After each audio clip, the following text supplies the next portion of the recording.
இன்றைக்கான தேவனுடைய வார்த்தை ஆலோசனை சொல்லுவார். சங்கீதம் 32 அதிகாரம் 8 சொல்லுது, நான் உனக்கு போதித்து நீ நடக்க வேண்டிய வழியை உனக்கு காட்டுவேன், உன்மேல் என் கண்ணை வைத்து உனக்கு ஆலோசனை சொல்லுவேன். இது ஒரு அழகான வசனம்.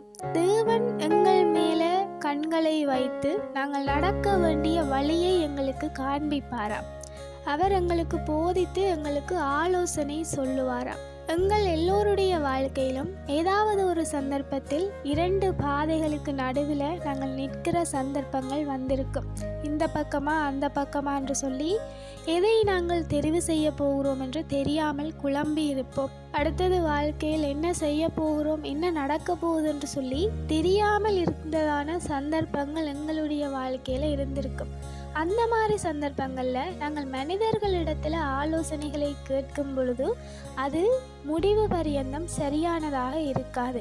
மனிதர்களுக்கு எதிர்காலங்களை குறித்து எதுவுமே தெரியாது. தற்சமயம் தற்பொழுது என்ன தேவையோ அதற்கு மாத்திரம் அவர்கள் பதில் சொல்லுகிறவர்களாக, அதற்கு மாத்திரம் அவர்கள் வழிகளை காட்டுகிறவர்களாக இருக்கலாம்.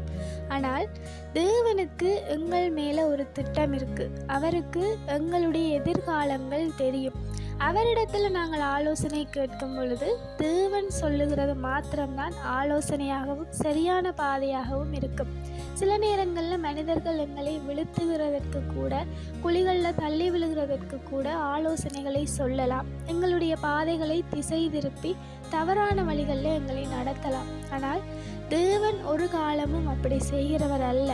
அவருக்கு தான் எங்களுடைய எதிர்காலத்தை குறித்து தெரியும். நாங்கள் சரியான ஒரு ஆலோசனையை பெற்றுக்கொள்ள வேண்டுமாக இருந்தால், எங்களுடைய பாதை சரியானதாக அமைய வேண்டுமாக இருந்தால் நாங்கள் தேவனிடத்துல தான் காத்திருக்க வேண்டும். அவர்தான் எங்களுக்கு போதித்து எங்கள் மேல் அவருடைய கண்களை வைத்து எங்களுக்கு ஆலோசனை சொல்ல போதுமானவராக இருக்கிறார். Have a nice day.